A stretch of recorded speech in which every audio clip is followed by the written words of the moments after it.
Have you ever felt like your parable story is just always ongoing? Welcome back to the Parable Podcast. And if this is your first time listening, welcome. I'm your host, Danielle Zapchenk. Joining me today is Executive Director of Olivet Media Group and Associate Professor Brian Nutter.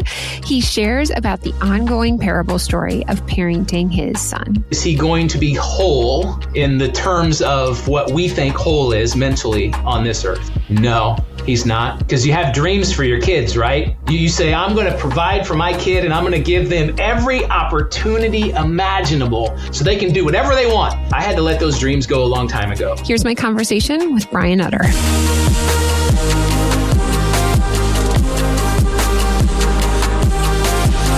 You know, it's always funny when we get to connect with different people. So my guest today, I found him through his uncle at a volleyball game. Okay. And so I'm excited to meet him and also to introduce Brian Nutter to you. Brian, thank you so much for being on the Parable Podcast. Well, thanks for having me. I know it's a weird connection, but it's good to be here. You know what? God works in mysterious ways, even through volleyball matches. Your Uncle David and I mean, we spent many a time during the season, like sitting with each other. So eventually, I mean, why wouldn't you find guests for your podcast?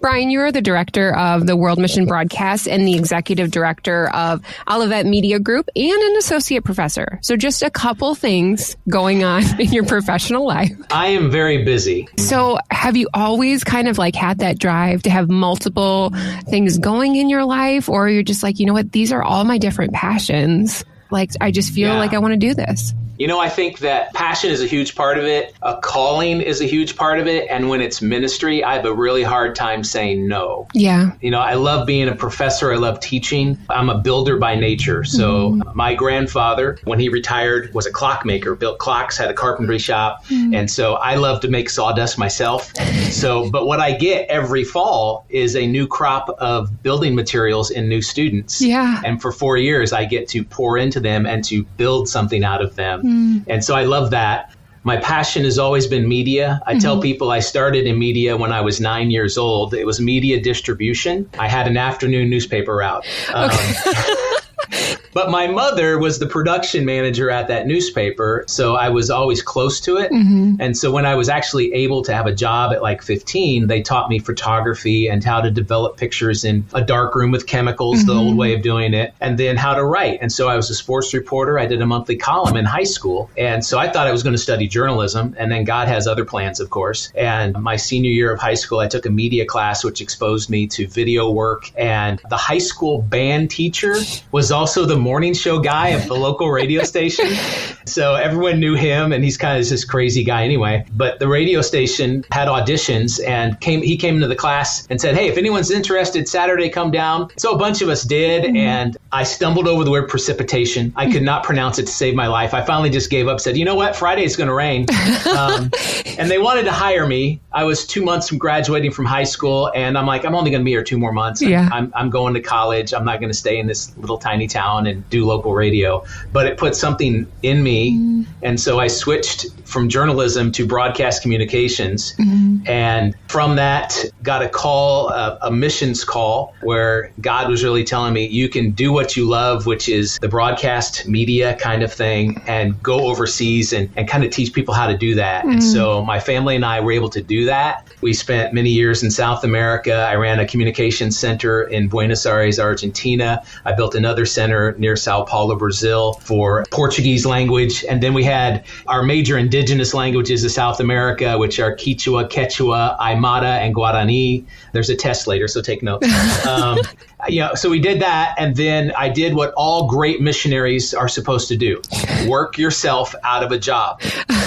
Bring up national leaders. And then turn the ministry over to them. And so I did that. And then they called me back to the U.S. and they said, hey, lead this to the rest of the world. Light a fire. And so during those years, I developed a new strategy in Africa, built a studio in Papua New Guinea, started Arabic television from Beirut, Lebanon. So I've been, starting in newspaper, radio, audio is my passion, but also producing television and producing film. It's all about content and how we distribute it. And so great, compelling content that connects to people and points them to Jesus is what my life is all about. There was an article that someone wrote about you, but you said within the first 6 seconds is how you capture the audience. And I think that is so true. And just kind of like what you were even saying with precipitation, like that is the authenticity, the engagement that a listener desires. Like they are looking for something that is real, not perfect. And that can come throughout so many different types of content. I love that you have a background, or that you are currently still in radio. My husband is in radio. That's how we met, in radio. What are you most looking forward to as, you continue being a professor in radio and all these different types of content creation? When students sign up for the multimedia communications degree, there's multiple concentrations they can focus on. And but all of them have to take my Fundamentals of Broadcasting class. Okay. And so I have people in there that want to do film. I have people in there that want to do television and video. And you ask an 18-year-old today, hey, do you want to study radio? They're like, what's that? You know? And so when they get into my class, I tell them that the audio world is unique and special. And this is why radio and podcasting are so connective, is because, again, the professor coming out of me, the neurological parts of the brain, when it's just audio and you don't have the visual representation, that triggers a part of the brain that creates this deeper emotional connection to the person listening to it. So they have to create those images, and that's in a different part of the brain when the images are already provided. And so that's why I love it so much. And you're so right in the fact that people today want authenticity. They want real. They want to be connected to people. Way before COVID, our society is in a loneliness epidemic. And we heard over and over again from people during the lockdown of COVID how our radio ministry was their lifeline. They were alone. They were wondering, why do I even continue to go on? And to be that voice on the other side, and that connectivity, and 6 seconds, and obviously you've been peeking in my class, I think, but I tell students, 6 seconds, a goldfish has an attention span longer than humans do today. And 6 seconds, I think, for even Gen Z today is too long. Because it takes them 1.5 seconds to flip from that TikTok to the next saying, I'm not interested. And so that's how quickly their attention span is. We have an 11 and 14-year-old, and I just think about our attention spans here in the home, and gosh, that's so true. I'd also love to know, Brian, what sparked that heart for missions? What in you stirred that you said, like, I want to go beyond these four walls in America? Okay, so that's a great story. I'd finished college. I was engaged to my wife, and I had interviewed at numerous different record companies and radio stations and different things. And I just did not feel that they were the right thing for me. And so, and God does this. When he calls us to something, he'll put out breadcrumbs. He doesn't make the whole picture clear, but I just felt impressed that I needed to prepare for ministry. And I know I wasn't called to be a pastor. I just studied broadcast communications. Why would you want me to be a pastor? And so I told my wife, I'm like, listen, I think we need, when we get married, we need to move and attend seminary and prepare for ministry, but I have no idea what that looks like. And she's like, okay, So we did that. We moved to Kansas City after we were married and enrolled in a seminary there. And the seminary has this big picnic that happens before the school year starts. So the new students can meet the other students and the faculty. And we met one of the missions professor there. His name is Chuck Gailey. He was a missionary forever in Swaziland, now called Eswatini in Africa. So he's learning my backgrounds in radio and broadcast. He's like, oh, well, that now that communism has fallen and the USSR is no longer, the church is now able to get into Russia, and the church has acquired a building. It was an old school building in Moscow, and that's where they're going to plant the very first church. And it's multiple stories, and on one of the stories, they're going to build a studio, and they're going to produce Russian radio programs. Wow. And I describe it as like the Holy Spirit shoving the back. So it's like, all right, this is it. Boom, push, you're into it. And so I studied missions at the seminary. And man, I tell you what, even being in the United States and working where I'm working and serving where I'm serving, missions is still a big part of what I do. So our radio network, we also have a global footprint. So it's crazy. We have a vocational school in Malawi, Africa. We have 2 safe houses in Mumbai, India, that rescues girls that are born into the red light district. Moms are working there. We say, hey, you're coming. They want to send them out. They don't want them in that environment. Yeah. So when they turn 6 years old, they can come with us. And so they're in safe houses there. We have there's several, more than just the two that we sponsor, but there are several. The one we sponsor are girls that are 12 to 18. And when you go into the red light district, I was there last summer with the ministry, and you look into the eyes of these children that are around their mother's feet as toddlers, and you look into their eyes and they're empty. Yeah. They've been exposed to way too much. They've seen way too much. And so fortunately, mom realizes that. Mom doesn't think she has any other option but to do this work. But that ministry also has a center across the street from the red light district where this mom comes. They come for medical care and counseling. And if they choose, they can learn to do industrial sewing so they can have another career versus that. But they also are like, here, take my daughter. They're still in contact. They're still communicating. But by the time these girls are 18 and they're getting ready to go to university, they are completely different. Yeah. Joy emits from them. They know Jesus, no matter what faith background they came from. They speak fluent English. Wow. You know, they've gone through years of counseling, trauma counseling. All their medical care is taken care of. And then last year we had an issue as the ministry grew. They turned 18. Well, a lot of the moms who are still in the industry when they turn 18 are like, okay, now it's time to come work. Yeah. Because it's legal at 18. And so we're like, yeah, we got to figure out what we're going to do there. So we opened another safe house that's literally around the corner from the university. And we're saying, okay, you want to study a career in the university, here's the safe house, and we take care of their education as well. Wow. So we also work with another ministry called Medical Missions Outreach. They do medical teams all over the world. Their big need is, you know, the used glasses that we have in the drawers of our houses? Yes. They need those. Yeah. And so now our radio network provides like almost 70% of the glasses that they use around the world. So there's a footprint there, you know? Yeah. That's my heart. My heart is global. My question to you is, how has this impacted your faith when you are able to see God at work globally? How has that helped you grow spiritually? How has it softened your heart to areas around that world that you were unfamiliar and you could be more empathetic to? Yeah, your perspective quickly changes. I was fortunate enough to sit under the teaching of Chuck Gailey, you know, in seminary, and to hear him talk about, we're not the great white hope going in there. We go in there to work alongside them and to realize that our way that we do it here in the U.S. is not necessarily the way they do it. So we have to be open to the way they do it. Yeah. And maybe showing them that, hey, what if you ever thought about this, you know, and show them new ideas. But at the same time, we're not going in there. Anyone who serves in an overseas capacity doesn't go in there just to take over everything and make it look like the U.S. That's not it. The only culture that we're impacting is the spiritual part of their culture. Yeah. So it's definitely changed my perspective on poverty, homelessness. I've had a meal with a family whose house is built on top of the landfill. Their trash floor is there. We're outside around a fire built on top of a landfill. How dangerous is that? And, you know, I ask, you know, why do they live this way? Do they need a job? No, they have a job. Well, they have a house. Yeah, it's a house. It's a house they know. Well, why are they in this situation? And it all comes down to education, what their education level is. And a lot of times it's generational. So that's the way they exist. When you take that family and you take them out of the landfill and to a shopping mall they've never been to in their life, it's a different reality for them. So that changed my perspective dramatically on homelessness. You know, here in the U.S. we have lots of homelessness because we have lots of housing requirements.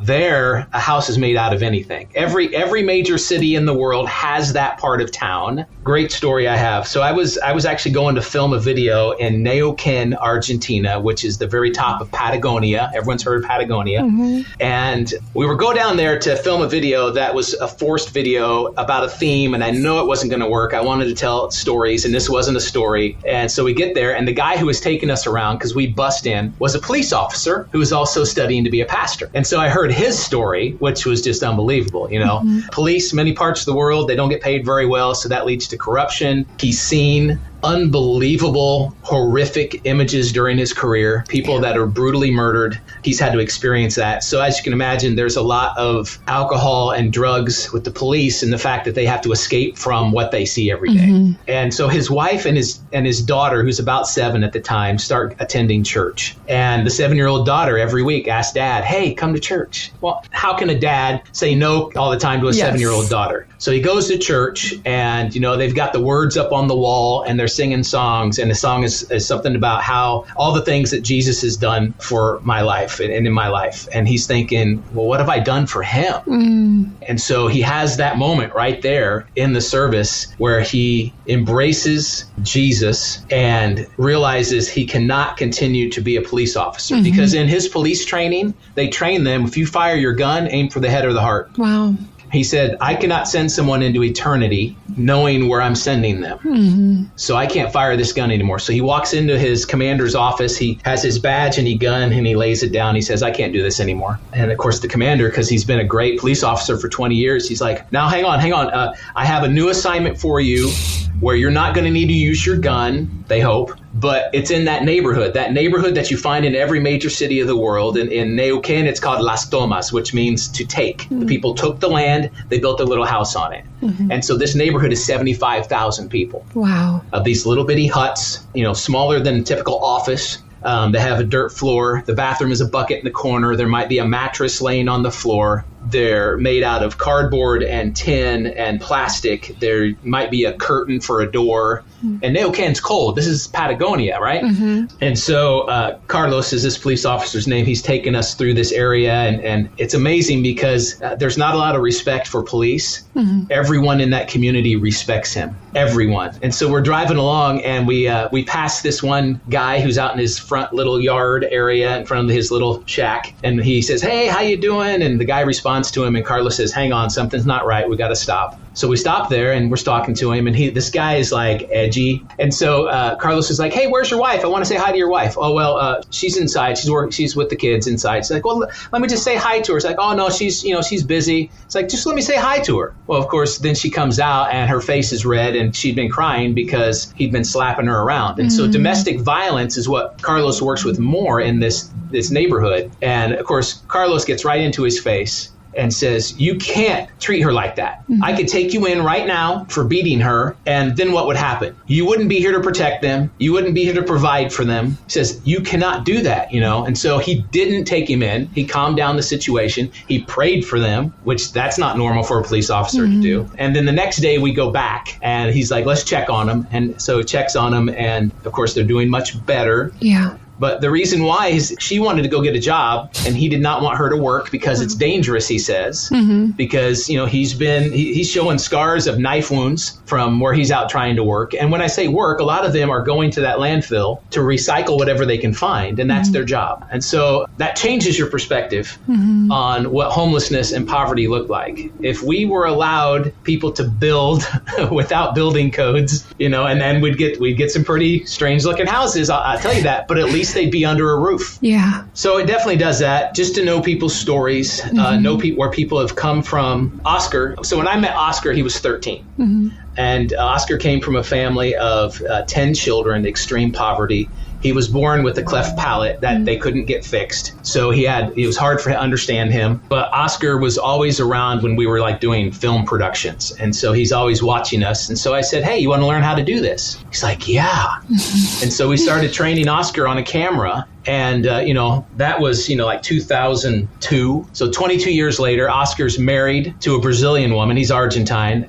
They have 2 beautiful daughters. He continues to work for the church in videography. In my opinion, he has the best eye of anyone in the world. And that's just the grace of God putting people in your path and allowing you to pour yourselves into them. And then you see the results. Yeah. And the results are a rippling effect. And that's really what God wants us to do. He wants us to have a ripple effect. Yeah, absolutely. Brian, so many stories. I mean, it's so good to hear those. And I think when people share stories with me, that's where that connection point comes in. Even if I'm not able to experience it, it helps me better understand And that's how I learn. And I think that's why stories matter so much. So you have all these stories that you've shared, but I do want to hear about Brian. Like, what was the parable story for you that you want to share with us today? So we live in the middle of a parable story. So we have two boys. Our oldest son, Jake, is married now. He lives in Tennessee. He works for a television network. And I told him not to do radio because he mumbles. But our youngest son, and I'll just call him M. And so we were foster care parents, and M was a placement. He came to us not quite 5 months old. His mother was 15 and in and out of foster care herself, generational drug addicts. And so M came to us, and he had one volume at the time, which was Explode, because of neglect. His grandmother, who was also a drug addict, was primarily the one taking care of him while mom was on the streets. So we took about a month to get him regulated where he knew we would respond with a normal baby whimper. But Michael was in our home and immediately fit with who we were, and we immediately fell in love with this kid. And so mom never cleaned up her act, and so parental rights were terminated. There was no biological father at all in the picture. And so we adopted Michael just shy of his second birthday.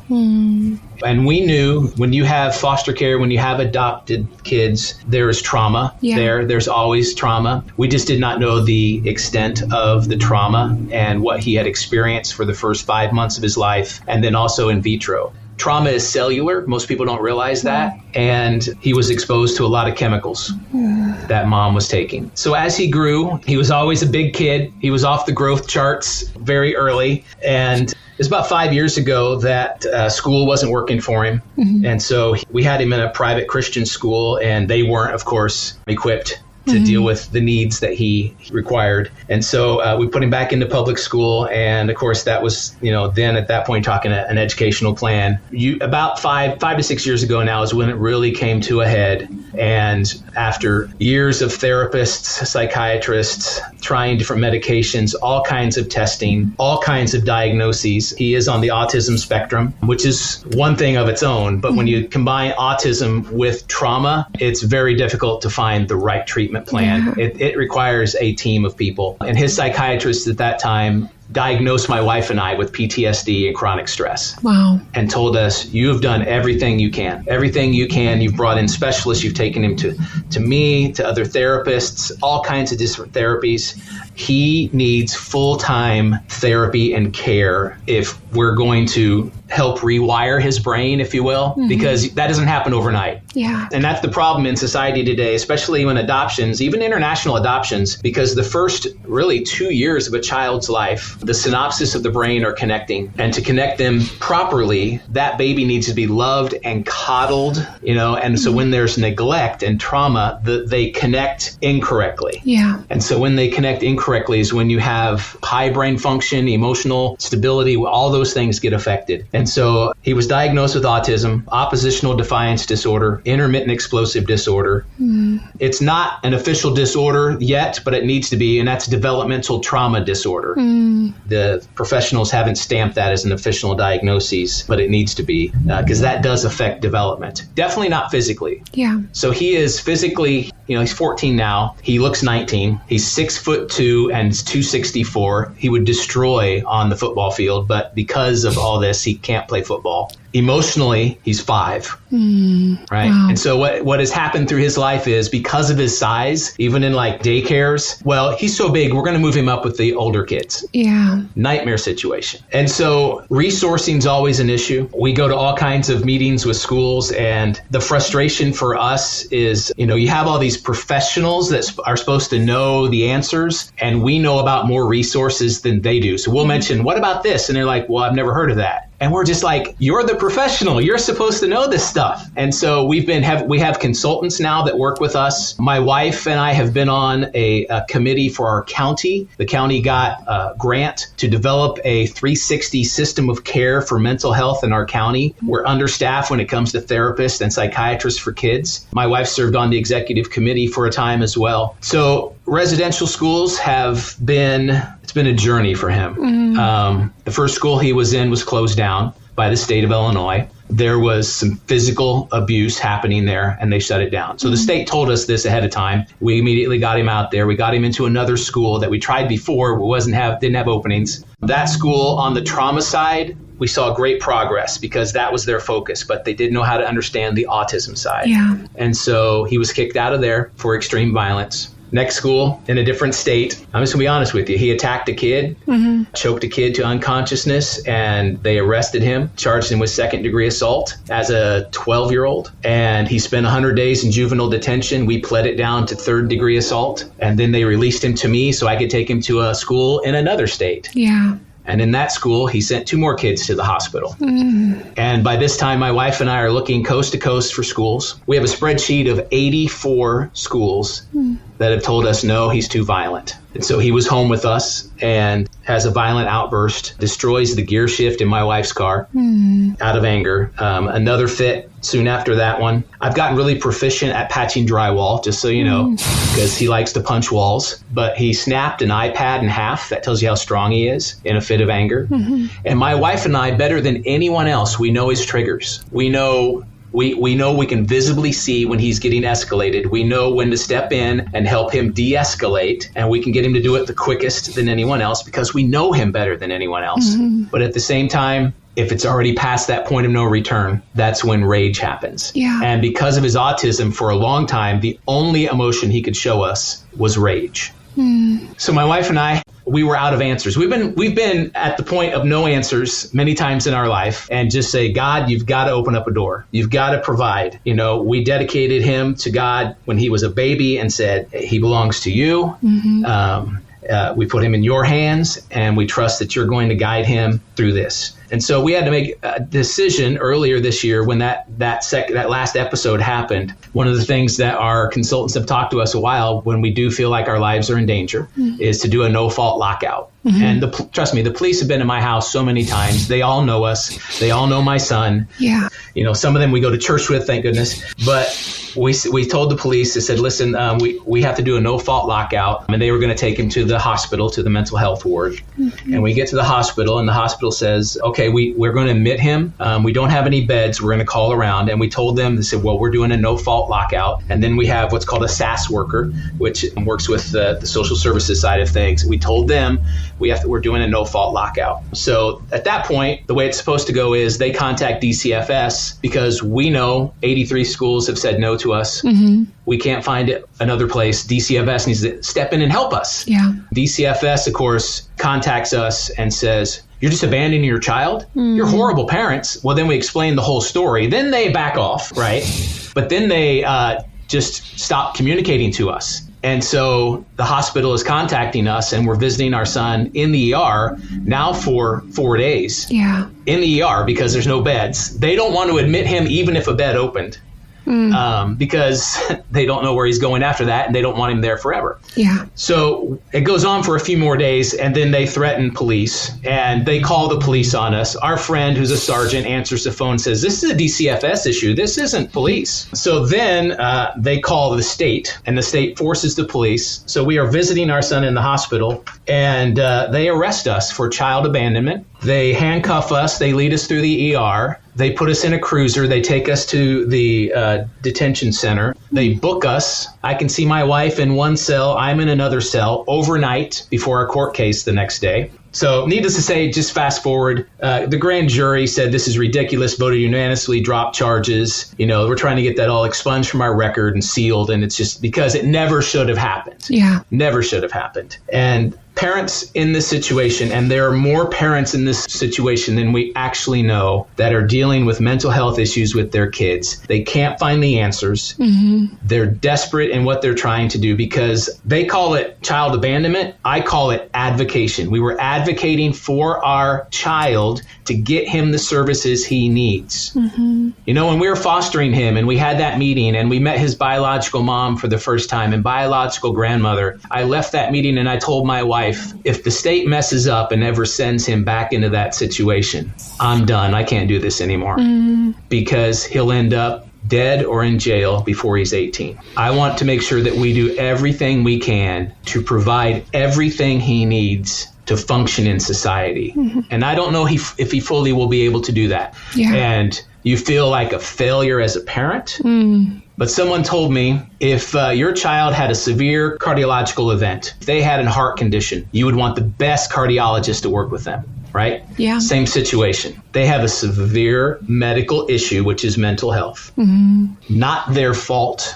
Not their fault at all, because it's really the chemicals that he was exposed to by his biological mother. Yeah. And I'm sure she was exposed to chemicals by her biological mother. It's generational. And there are more and more kids in that situation today. So what happens to parents is, one, they don't know where the resources are. So my wife and I have had to literally study and become experts in this field. Yeah. But at the same time, we also isolate ourselves, which is the worst thing you can do.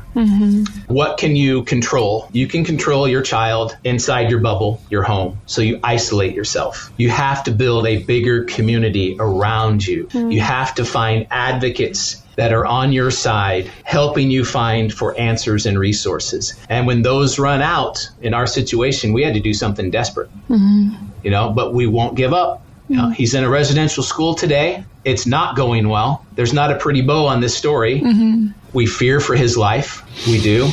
We're visiting him regularly. We're talking to him regularly. We want him to have the best care. We just haven't found what that is yet. Yeah. We just don't know what that is.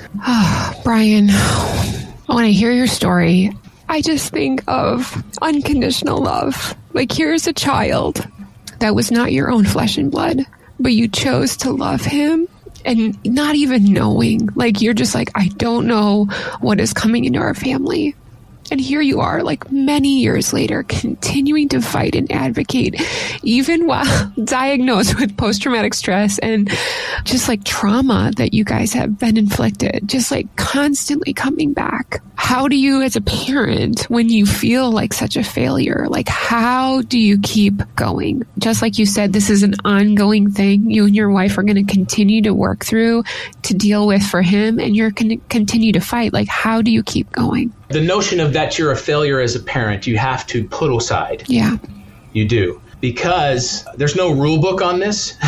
There's no training manual on this. Yeah. Our oldest son, who is biological, great kid. Hey, we did great. We're great parents. But then kids are different. Even biological kids, siblings are different from each other, and you have to parent them differently. Yeah. And so just like when you have a surgeon, I can read all kinds of books and find all kinds of resources, but trust me, you don't want me doing surgery on you, right? Yeah.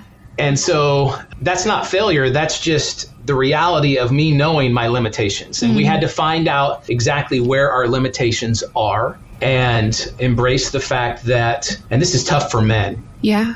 Right? Men are fixers. There's a problem. We immediately want to find the solution and fix it. And so this has been really a struggle for me. Yeah. I don't have the answer. Yeah. And trust me, my therapist and I talk about this a lot. But the fact of the matter is, I know the ultimate answer is Jesus. And I know that somehow God is going to use our son in a way that only he knows. And is he going to be whole in the terms of what we think whole is mentally on this earth? Yeah. No, he's not. Because you have dreams for your kids, right? Yeah. You say, I'm going to provide for my kid and I'm going to give them every opportunity imaginable so they can do whatever they want. They can be whatever they want. I had to let those dreams go a long time ago. And I say, God, you work in his life to make sure that he does what you want him to do, how he can do that. And it's so tough. And in the mental health world is so tough because mental health is an invisible disability. In my house, we don't say special needs. We say special abilities. We look at the positive abilities. We look at the 90% of the time when our son is smart, funny, a great kid who wants to help out in any way he can. We don't look at the 10% of the time. It's much like the Incredible Hulk and Bruce Banner. 90% of the time he's Bruce Banner, then 10% of the time the Hulk happens. And much like the Incredible Hulk, after it's all said and done, he doesn't even remember it. And there's no emotional connection because of the autism, because of that, So just realizing that you can't be the superhero and have all the answers, especially the guys that are listening. As dad, we want to make sure that we're providing and making sure that every need is met. And sometimes we're basically having to give control of parenting over to a residential facility. Mm-hmm. And trust me, they don't parent like we do. Mm-hmm. There's no faith component to it. And that's principle for us. And that's hard. Yeah. In many ways, if you know the story of John and Charles Wesley, they were from a large family, and their mother was a disciplinarian person. She was just boom, boom, boom, boom, boom, rules. Thus the reason why Methodism today, they got up at this time, they prayed for an hour, they read, that was the influence of mom. Well, during their childhood, they had a fire and their home was destroyed. And so they had to distribute the kids to different family members. And then when they all came back into the same house, of course, the parenting was different in the different households. And that frustrated Susanna Wesley. Kind of the same thing. I'm giving control over them to parent my kid. And it's not the way I want to. Mm-hmm. He's not getting that faith element every day that he would get in our home. I pray that the foundation that he was provided in, the first 9 years of his life in our house, that he still does it. He still, when we're together, we still pray together. So he understands that. But trust me, he does things that I can't even imagine he would be doing if he was in our house. Yeah. And Brian, I think a lot of us, we have like this tension of life, and it's mental, emotional. We don't even know what other people are carrying if we don't share our life with others. I think what I heard from your story is like there is so much community involvement, like there's people in your life that you can go to. I'd love for you to encourage anyone who's struggling with family members who are walking through isolation, because it's very easily to do that because there's shame that's involved, or just like total frustration, mental frustration, because I don't know how to deal with this, so I just have to do it on my own. How would you encourage somebody who's walking through that right now?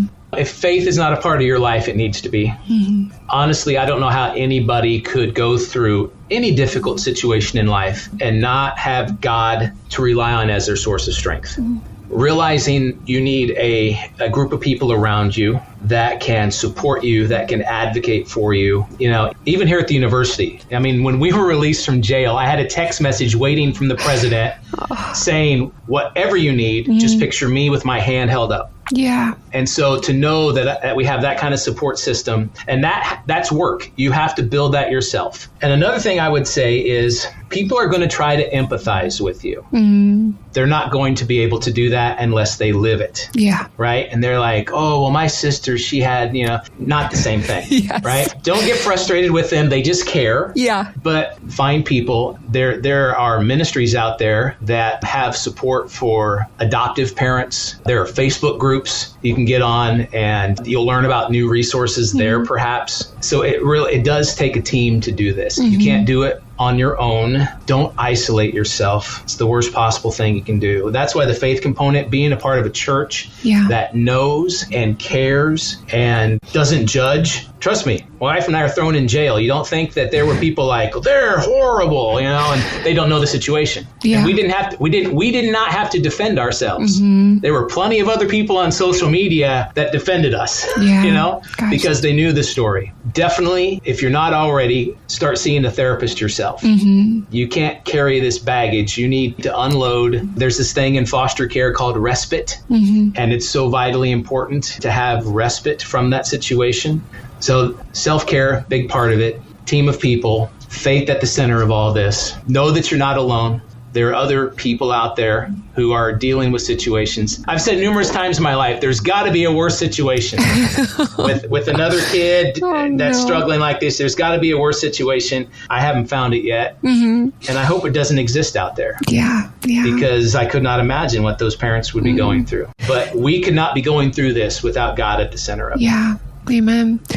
Brian, something you said earlier is that you said trauma is cellular. I've never heard that before. And I can imagine that you and your wife literally have PhDs in what you've learned over the course of so many years.